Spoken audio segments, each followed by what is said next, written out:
3, 2, 1. Hey everyone, how's it going? I'm Colby Dezelick, and today it's vlog time. Every day's vlog time. What am I talking about? But it's Q&A vlog time. Roll the spinny thing.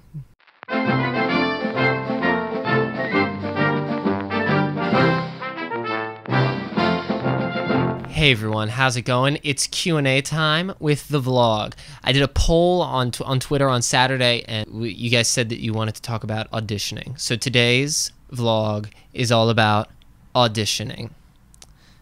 Let's get into it. First question. Any advice on nerves when auditioning? I get real nervous when singing in auditions and my voice goes all shaky. It's not good. ... Absolutely. That's kind of like part of the game when you are auditioning. It's scary. You've got a short period of time to try and accomplish a lot of things. You want to tell them who you are. You want to come off as a positive person. You want to show them your skills and talents.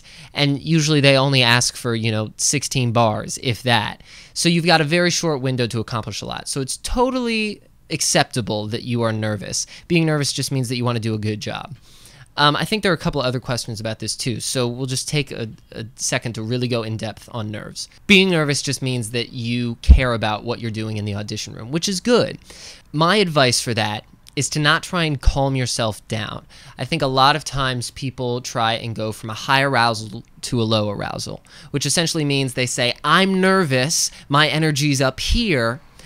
What I think I need to do is calm down. I need to come down to a low arousal.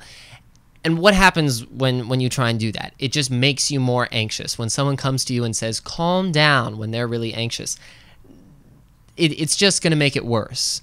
It's throwing gasoline on fire, right? So in my experience, what has been really helpful is to, instead of going from a high arousal to a low arousal, is to go from a negative mindset to a positive mindset, which essentially means that you take a deep breath and you tell yourself, I'm excited. You keep that high arousal because that's already in your body, but you try and change the mindset. You say, I'm really excited about this audition. I'm really excited to go in there and show them what I can do, right? It's much easier to go from a negative mindset to a positive mindset than bringing it down to calm down, right? So go in there and bring your energy. Use what you have before you go into the audition room and go in. There's a great quote that says, fear is excitement without the breath. Take a deep breath. You'll be great. Next question. How do you show off your best self in such a short amount of time when auditioning? That's a great question. And it's kind of the whole point of auditioning. You want to show the best parts of yourself in that short window that you have. For me, it's always just leading with your best foot forward. Best foot forward, that's what the phrase is. Which essentially means do what you're best at right at the beginning. So if you are a great contemporary ballad singer, or you have that great song that works for you, lead with that. If you do dramatic monologues, lead with that. If, there's a million things that you could be, and, obviously within the confines of what the auditors are looking for, lead with your best foot forward. Is always the best. There's another great tip saying, show them your sunshine. Walk in and show them the best thing you've got too. And that also talks about the type of material that you want to bring into the audition room. If you're, unless you're going in for something really dramatic and dreary and innately, and the auditors want to see that, and it's a dramatic play. If it's just a generic audition, lead with something a little more positive, just because they have a short time to get to know who you are, and a majority of the time you're in the room, you're singing someone else's and saying someone else's words. So if you can lead with a positive spin on that, I think that's a great way to show your best self. I hope that helps. I do kind of look like Sebastian Arcelus. I've gotten that before. That wasn't a question, but what's the best advice I've ever been given? I think someone asked me this question before. What's my favorite piece of advice that I've ever gotten? Ooh, that's a great question.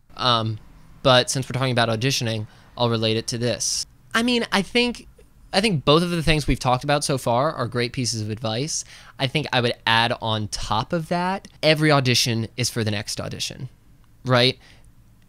So many people go in there and think that this is the audition that you have to book in order to get this job, and it's so linear and singular, when that's just not true. in the theater and entertainment industry, everyone is doing a lot of different things. If you go into a room and there's 7 people there at the audition, they're all interested in casting the show that is in front of them, but they're all probably working on a ton of other projects.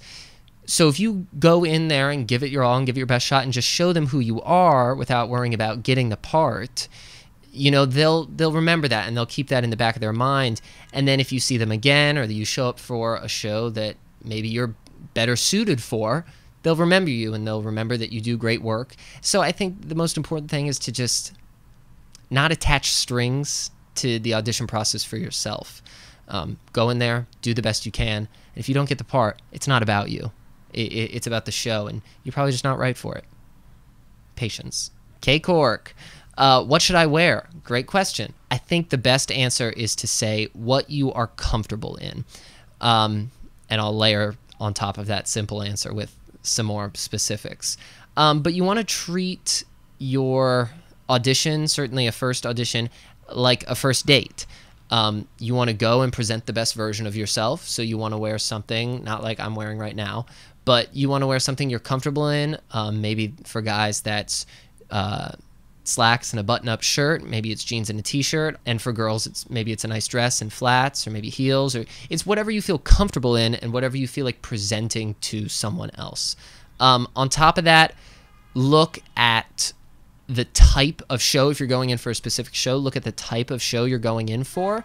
See if you can kind of match that style. Like I said, maybe slacks and a t-shirt and a button-up shirt would be better for, say you're going in for a Rodgers and Hammerstein musical for a guy, but maybe there's another call that's for All Shook Up or Rock of Ages or something like that that's a little more rock and contemporary. You could go in probably jeans and a t-shirt, so that you kind of suggest to the auditor that you are suited for the show. All in all, though, you just want to wear something you feel comfortable in. That is the most important thing. They're looking at you, not what you're wearing. Yes, they'll see what you're wearing, but if you appear uncomfortable, that will be far more detrimental to your audition than if you wore blue instead of red. What are some of your go-to audition songs? I sing It's Love. I think I mentioned that in another vlog. It's Love a lot, which is kind of like my baritone song that I sing a lot. I sing Why God, honestly. I'll sing that if someone wants something a little more dramatic. I sing a song called Believe It or Not, and it's like my kind of, I'm walking on, yeah, Molly's singing it over there. It's kind of like an upbeat song. I would say in your book, though, you want to have a variety of songs. That wasn't really the question. Could I talk about the audition for Miss Saigon? Yes, I could. So if you want to see it in real time, you can go back and watch the I'm Going to Be on Broadway vlog. Link, link, link, link. So what happened was essentially over the summer, my agent sent me the material and asked me to make a self-tape for Miss Saigon. So I, in the hotel room that I was staying in while I was working at the Muni in St. Louis, drew the curtain and, you know, had all my camera gear with me because I'm crazy like that and I just make videos all the time. So luckily I had all my camera gear and I filmed a self-tape, which is essentially kind of what I'm doing right now, but I'd be singing songs, right? And I sang 3 or 4 or a lot of the songs from the show, just put it on tape and uploaded it, sent it to my agent. My agent sent it to them. So that was kind of my preliminary audition. After that, it took a really long time before I heard anything back, but then eventually I heard about a call back, which was going to be in person in New York City. Luckily, it worked out that I was able to come to the city the day before I started my next job in Connecticut, and I was able to stop off at the city real quick before heading up there, and I did it at the Alvin Ailey place, which we passed the other day in one of the vlogs. This place, Alvin Ailey, is where I did my callback, my final callback for Miss Saigon. I went in and we started with a dance call, and it was just me and probably like 10 to 15 other guys. I would say they were looking for covers that could also be on the ensemble. So there was a wide range of guys there. So we started off with a dance call, and this was with pretty much the entire creative team, the director and choreographer and music director, and all the other people like that. And we went in, we danced, and we learned part of American Dream, actually. We learned part of American Dream, and then we did a couple other things just to, like, they wanted to see how we could move. So we started with that, which was great, and then finished up, and then I went back later that day to sing. And so I just went back and I sang Why God, and worked on it with them in the room a little bit, and that was pretty much that. It took forever to hear about it, a couple months, but eventually, while I was in that job in Connecticut, stepped outside on a rainy day to call my agent, who had texted me to tell me to call him, or sent me a voicemail, and yeah, found out I got the job, and it was amazing. Last two-part question. How did you deal with nerves when you were auditioning as a teen? Second, any types of tips for working through voice change? Any auditions go wrong? How did you handle it? What did you learn? Yeah, okay, so I kind of talked about nerves earlier on. As a teen, yeah, it's tricky, especially with everything going on, and certainly with your voice changing. It's just tough. You know, the best advice is just to do the best that you can do, right? And if you're a teen and you're a boy and your voice is changing, certainly the auditors are going to know that, and that they will look past that, and you know, they'll find the right fit for you, if that shows the right fit, or if not. Voice changing is tough. I mean, work with a voice teacher if you have the opportunity to, just so you can learn some technique, so you can build a foundation. Certainly when your voice is changing, that's an appropriate time to do that. I was very lucky that I kind of had a voice teacher that trained me kind of in one way before my voice changed, and then as my voice changed, I kind of switched teachers, and it kind of helped seamlessly cover up that process. That was on purpose. My voice still cracks now. The male voice changes, or doesn't settle till it's like 30, right? Is that... Any auditions go wrong?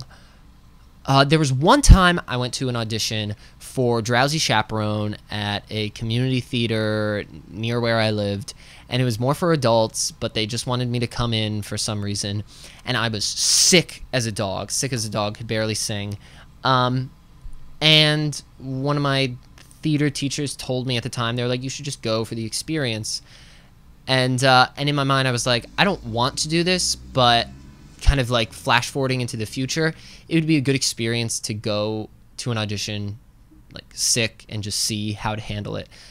So I went in, I barely had a voice, and I mean, they could see that, right? But like I said, you just try and put your best foot forward, you do the best that you can, and that's pretty much all you can do. I definitely learned a lot from that audition, in that it put into practice to always put your best foot forward, gave me physical evidence, and also, certainly if you're ever sick or if anything's wrong, just don't make excuses, like from the get-go. If something is wrong, the auditors will find out, or if they don't find out, you probably didn't need to tell them in the first place, right? So go in and always just do your best, and don't think about anything else. Don't try and preface your audition by saying that you're sick or anything like that. You do the best that you can, and you also got to leave it in the audition room. There have certainly been other auditions where I've been like, that was terrible, that was so bad, but you can't let it stop you from moving forward, right? Like I said, every audition is for the next audition. Just because maybe you didn't get that show or that part, you know, it's not the end of the world. You got to go in, do your best, leave everything at the door, and just go out and do something else, do something completely different.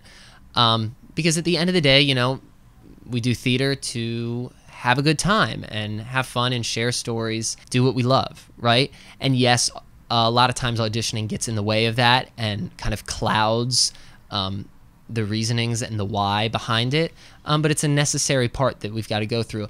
And the best advice I can give is to learn to love auditioning. Breathe deep, think positive thoughts, and go in and just do your best. I think that was a pretty successful Q&A. There were maybe like fewer questions, but I think they were more streamlined into one topic. So I hope this provides a lot of value to you guys out there that are aspiring musical theater performers. You know, and remember, at the end of the day, it's all about just doing what you love. That is how I define success, and I get to do that every day, which is great on an amazing caliber. But I'd still be having a great time if I was in that community theater production of Drowsy Chaperone. You know, that's what I love to do. Thanks so much for watching, everyone. We'll see you tomorrow on Vlog Time. Okay, that's it. I wasn't wearing pants that whole time.